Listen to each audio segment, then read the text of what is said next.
once again, the commitment that you all are making is so incredible. And I love how much interaction we've had over the last couple of times. And that's just not going to stop. The first thing that I want to do before we get to this question is for you all to pull out your agenda for tonight. So we'll just kind of run through it. And also welcome to the guests that we have invited here as well. So just had dinner and we're about to start presentations in just a couple of moments. And then we have an activity at 6:20 that we'll do. There's a lot of learning that's going to happen tonight. There's going to be some good material. We are going to get on through it. And a lot of discussion with you all as well. So there'll be a lot of time for those discussions. And then at 7:40, speaking of discussion, we'll get ready for deliberation and have some discussions about how we're going to get into that. And then we'll close around 8:15, kind of like we did last time. Are there questions about the agenda for the evening? No. Thank you so much. Okay, and did anyone get an opportunity to ask this question at the table? Because we just talked about it up here, and it was a really good discussion. Did any raise by show of hands? Who did the question with the people around you? Okay, just a couple. Let's do it now.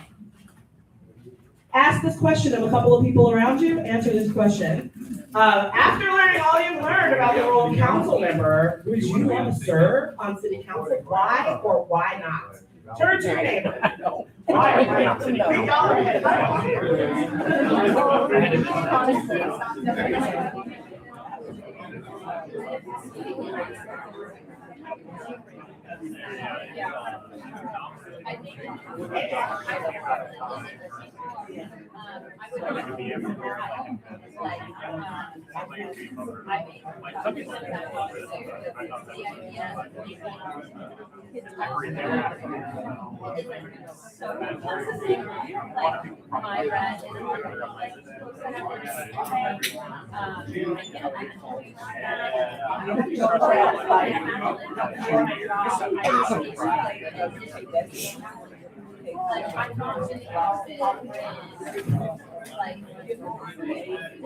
like a part-time job.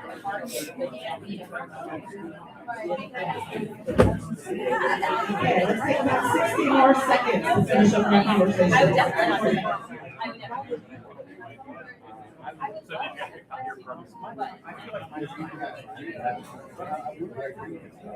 definitely. My son's still in middle school, but they'll go to Montana. It's not that far from my house either, so I usually see the ones I like to be involved, but I don't want to be in charge. Right. On the backside. All right, welcome back. I'm welcoming you back. So we're all ready for city council, huh? Okay, all right. What were some of the things that you heard? Let's start back here in this area. What were some of the things that you heard or said? It would be stressful running every 2 years. It would be For stressful. reelection if you were a district member. Yeah, running every 2 years would be stressful. Yes, in that. My friend over here said he wouldn't want nobody in his business. Yeah, you pretty much become a public figure, right? You don't want anybody in your business. Yeah. All right, what about over here? What were some of the things that were said when you were speaking?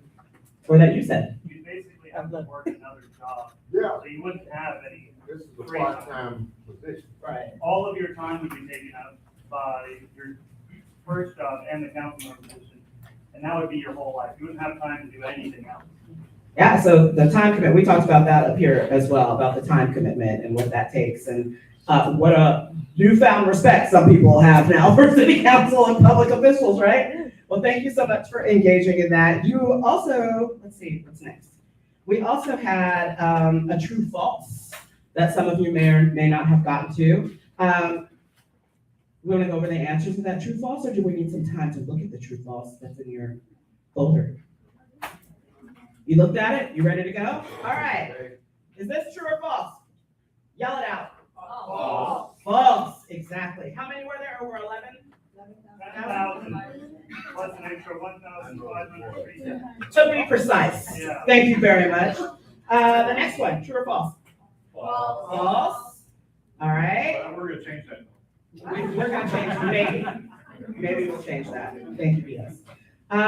The third one, true or false? True. Absolutely, y'all are right. The next one? True. Okay, y'all are on it. The next one? It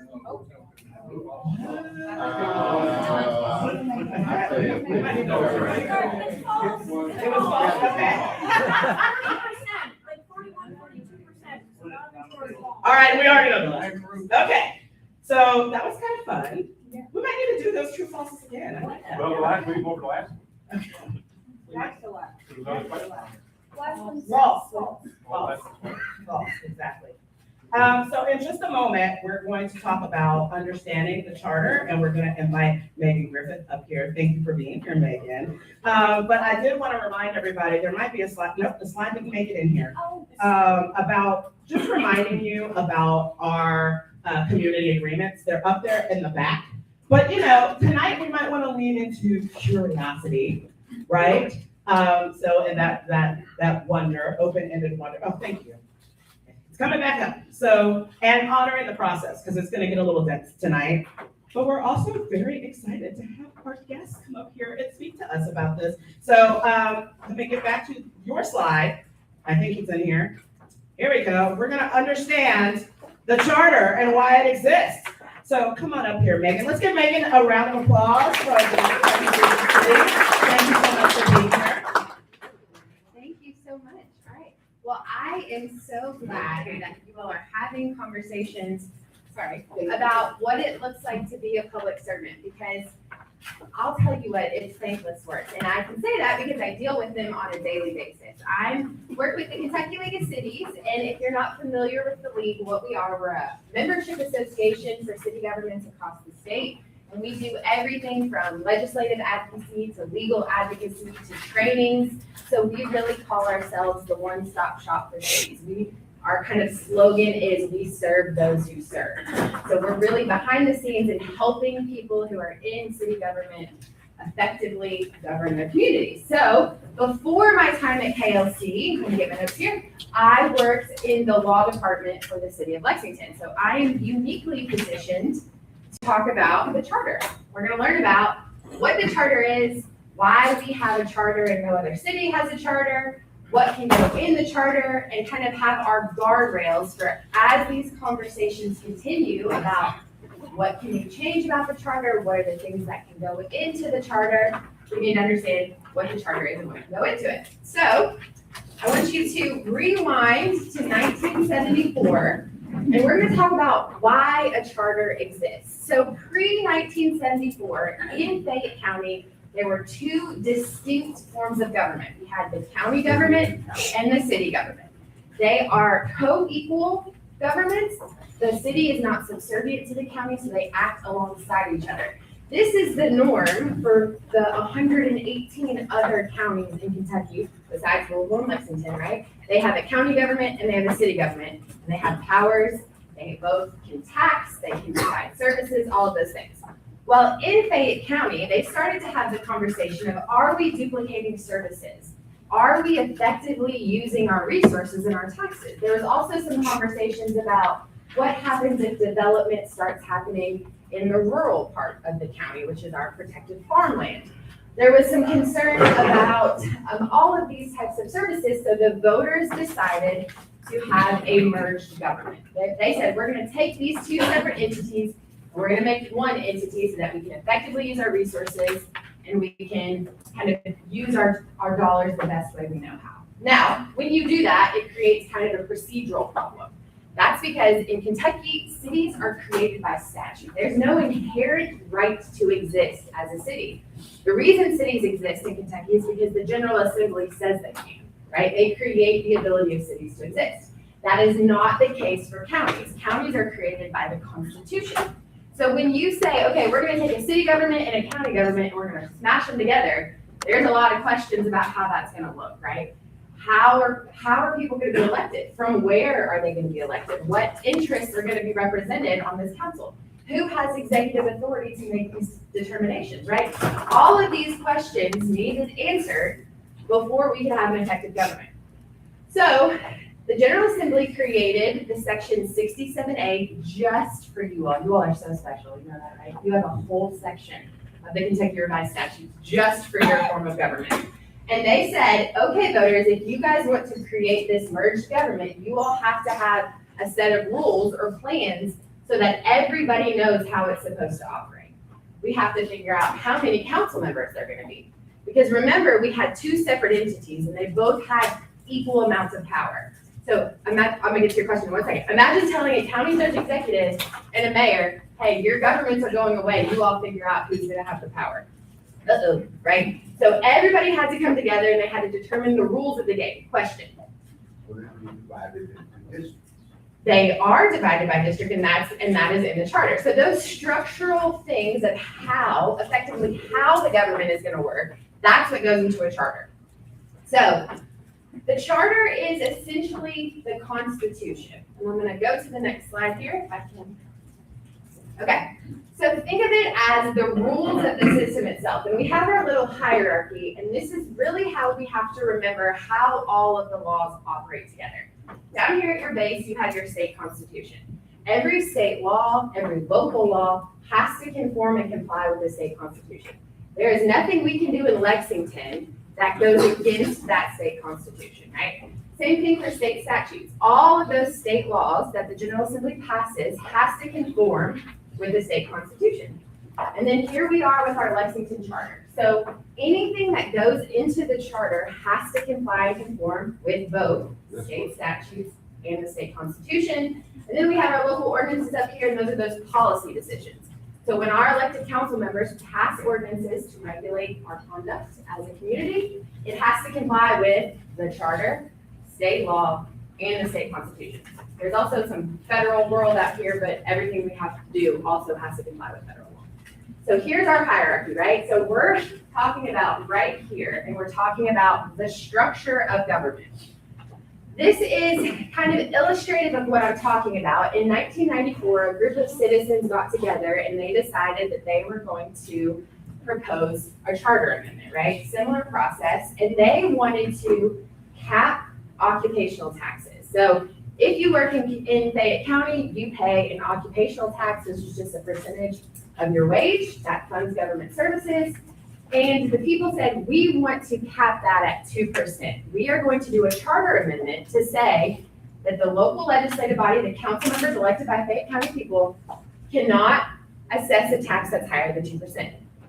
So this case made it all the way to the Kentucky Supreme Court, and the Kentucky Supreme Court said, that's not what the charter's for, right? That is policy. How much we are taxing is policy. That's not a structure question.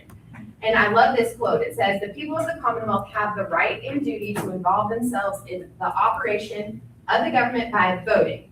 If the people of Lexington, Fayette, Urban County area wish to change the occupational tax, they have the opportunity to elect council members who will do so. So that's up here, right? That's not here. So it's saying the things that go in the charter are not policy decisions. They're not how much a tax should be, what programs should be funded, what roads should be paved. That's all at the policy level. We're talking structure. Any questions so far? Question? So if we come up with a suggestion to change the charter, will there be somebody here to tell us if we can or cannot do that because it goes against state? Yes, hopefully, I'm assuming. Yes. That's gonna be part of the job, is to make sure that you all have proper guardrails, so that you're not coming up with an occupational tax rate cap that the Supreme Court's gonna say, oh, that's not what the charter's for. Correct, yes.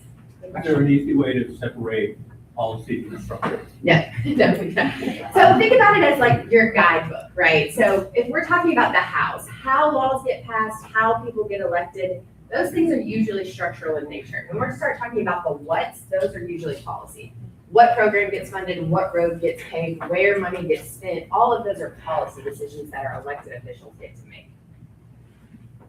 That may not answer your question, sorry, it's the best one. Okay, so why is the charter so hard to change? So again, rewind back to 1974, we have those competing governments, we have the county and the city, and they have to come up with this compromise. And the compromise consists of not only representation, right? We want to make sure that our urban and our rural areas have equal representation in this new government, but also services. There's all sorts of things that we're trying to preserve when we say that this is our stable governing document. If this document could just shift with the political winds, you can imagine what would happen. If certain people got elected, it would maybe change in a way that could benefit or not benefit certain areas of our community. So really, it's our foundation. It's designed to be stable. It's designed to be hard to change. Now, those local ordinances, if you remember our pyramid at the top, those are easy to change. If we elect people who come in and want something different, if they want a 3% tax rate or a 1% tax rate, they can amend those ordinances to do that. That's how those get changed. But the charter, it takes a vote of the public, because this is really the public's document to say, we want a government that acts in this manner. Again, structurally, not policy-wise. So unlike those local ordinances, the charter is ultimately controlled by the people who vote to change it. And again, the charter doesn't tell the government what decisions to make. It tells them how decisions get made. And that's the big distinction that I want you all to take away today. So it's really easy to say, oh, well, I have all these great ideas. And it's funny, working for KLC, when we see campaign advertisements and the person's like, oh, I'm gonna do this, this, and this. And we're like, well, you don't have legal authority to do any of that, right? So we want you all to not waste your time. We want you to have your guardrails so that you know that the conversations going forward are about the structure of the charter. So things like compensation, how often the charter gets reviewed, all of those are structural kind of decisions to make, not necessarily policy decisions. Okay. It's dense material, guys. You're getting like law school 101 here, right? Josh Douglas is gonna call on me next. I had it for my law school professor and it scared me, so I'm having PTSD right now, right? It works. Yes. The law school. So we will pay It works. Any other questions? I'm gonna stick around, so if you aren't necessarily comfortable raising your hand in front of all these strangers, you can come find me and ask me. I'll be here all night. But thank you all for your participation. This is really important work, and you guys are serving your communities by being here, and we are really, really appreciative. Question? I don't know if this is already planned for upcoming, but how does it differ, like, we were talking about the charter, how does that differ from other, like, counties? Sure. Yeah, that's a great question. So normally, not normally, in the other 118 counties, they don't have a charter because they operate under the statutory scheme that's created by the state legislature. So all of the other incorporated cities have state law that tells them what they're allowed to do and what they're not allowed to do.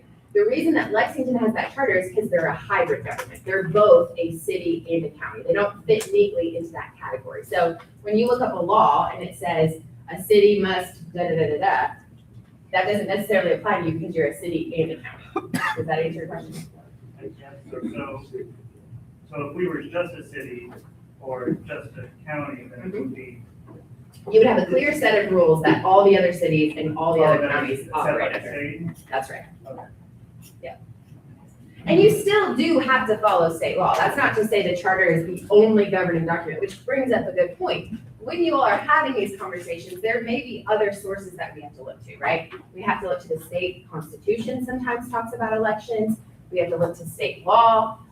So it's very interconnected and confusing and all the things. Have the state passed a statute or law that invalidates a public charter? Interesting. So, yes, I think, caveated. So I think the General Assembly has the ability to regulate because you guys are created under 67A. And so they could pass legislation, and I'm passing Douglas. Okay. They could pass legislation that dictates what happens under that statutory scheme. Also, parts of the charter are no longer applicable. If you've actually read the charter, you can see that it talks about municipal courts. Those no longer exist, right? We have a unified court system, so that part of the charter obviously is invalidated if that statutory scheme doesn't exist anymore. Does that answer your question? A+. Thank you.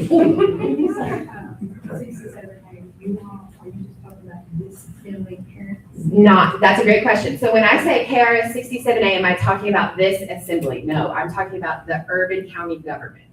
So cities, like we're talking about, cities and counties are normally separate and they have different statutes that govern them. The city of Lexington is an urban county government, therefore they fall under 67A.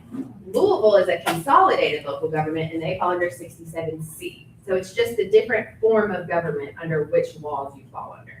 Yeah, great question. Yes. Is there any particular reason why Global didn't merge at the same time? I don't know. Susan Lane is shaking her head, yes. Do you know why? Think about how many cities Jefferson County. Oh, that is a good point. There's a lot of cities in Jefferson County. And they have a larger span of miles within their city, Mm-hmm. so they were gonna have a larger number of council members. And it's interesting because Jefferson County acts a little differently because those small cities, which I'm talking small, I'm talking some of them have a population of 400. Basically think of an HOA that incorporated. Yeah. Those cities have autonomy just like Wilmore, just like Shelbyville, just like Simpsonville. So they operate under the same statutory scheme, even though they only have 400 people. So that makes it more complicated. That's why Fayette County only has Lexington, right? If you think about, let's take Woodford County, right? They have Versailles and Midway. Both Versailles and Midway are incorporated cities that are autonomous.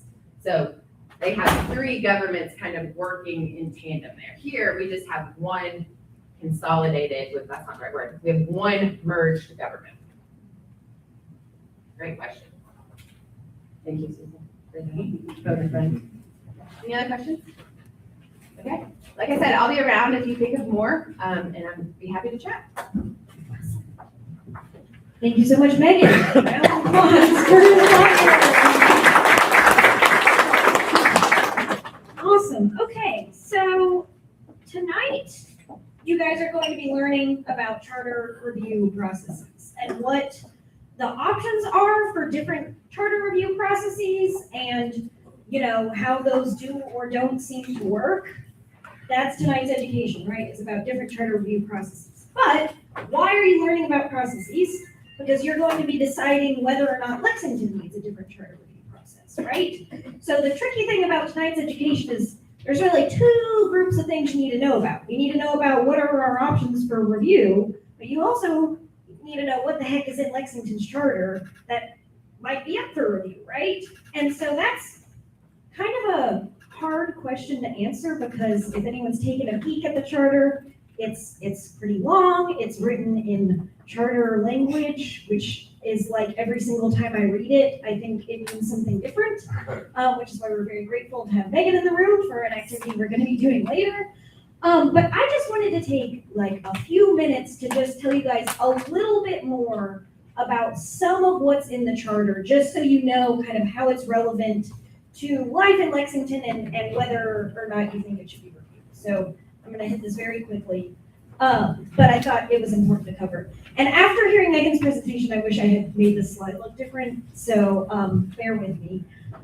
These are some of the topics that are in Lexington's specific charter. And for example, the local taxes, we just heard about how not everything about taxes is in the charter, but stuff like tax districts, that is in the charter. So there's all these kind of wibbly wobbly lines, so don't take any of this, you know, as like, you know, gospel, but there's things about tax districts in the charter. There are things about the urban service boundary. You guys may be familiar with how Lexington has this kind of line that you can't develop outside of in the city to kind of protect that farmland and green space. There's stuff about that in the charter. Again, not everything. That's also a policy thing. We know for a fact that there's stuff about council in the charter because that's what we're going to be looking at. Specifically, Article 4 is all about council. There's stuff about the mayor in the charter, right? What are the powers of the mayor? What does the veto process look like? There's a whole paragraph about what happens if the mayor is declared incompetent and how that works, and it has to be a panel of 3 doctors. It's written in the charter that you need 3 medical professionals, and there's a whole kind of process of what that looks like with the mayor. Because remember, they wrote this in, what, like 1972, 1973. They're trying to think way into the future. What could possibly happen here? So there's a process in place for that. There's stuff about, a big part of the charter is about how the city departments are set up. So thinking back to how Megan was talking about the hows, what are the basic kind of chunks of how local government operates? How, you know, we have a public safety department, we have a parks department, we have a social services. All of that's in the charter as like a structural thing. Boards and commissions are in the charter. Do you guys remember learning about boards and commissions on the very first day? Some of them are in there, some of them aren't. Again, there's all these like wibbly wobbly lines, but just to, give you a sense. Some of the boards and commissions are actually set up as like, okay, these should exist and that's in the charter. Susan, you're looking at me with like an alarmed, no, okay. All right, I was like, am I saying something wrong? Oh my goodness. I've got like a direct line in here, I'm sorry. Okay, we're good. Great. I was like, something is not horribly right. No. Okay, the city budget, and I'm gonna say process, is in the charter. How does the budget process work? The fact that the council, the mayor and the mayor's administration write the budget, and the council has to review and ultimately pass it. That's set in the charter. Things like that. Elections, that's a big one, because we know who our elected officials are who kind of end up setting that policy piece. That is in the charter, how those should be set up. Yes. And then finally, there's some stuff about local courts in the charter that, to be 100% honest with you, I don't even understand. Courts are so confusing to me. But just to give you a sense of what's in there, that's some of the stuff that's in there. After this meeting, we're gonna send out a bunch of materials for people who would like to review them. We will send you a link to the charter. I just don't want you guys to open it and feel discouraged, because we're gonna do it together, but just to give you a sense, structure and process, that's kind of big charter stuff. And a point I do want to make, do you guys remember this slide from the first day about kind of what in parts of our life are impacted by local government? So the charter impacts how local government operates and functions. Local government impacts all of these blue dot parts of our life, which means that kind of indirectly, the charter impacts these areas too. It's like a little bit downstream, and it all kind of comes back to these parts of our day-to-day lives. Does that make sense, people? Okay. Question, yes. How many articles are in the charter? 14, 15, something like that, yes. There's like kind of a preamble at the beginning, there's all the articles, and then the council districts are listed at the end as like an appendix. And the link we send, this is actually, it's a really good question. The way, so there's like the way the charter is published, right after the charter, it just starts with the code of ordinances, which is like all of Lexington's local laws, and those just go on forever and ever and ever. But the charter is kind of like the top shelf. Other questions? Okay, do we feel like we need a quick break, like a 3-4 minute break before we start our activity? Okay, even 5? How do we go? 10, 5. Hey! Yeah, give me 10. No, wait, I'll come down and you start high and go in. Yeah, you're 20, 25. Okay, we're gonna do a quick 5, throw your food away, grab a soda out of the cooler, and then come back in here and we're gonna tee up our first activity.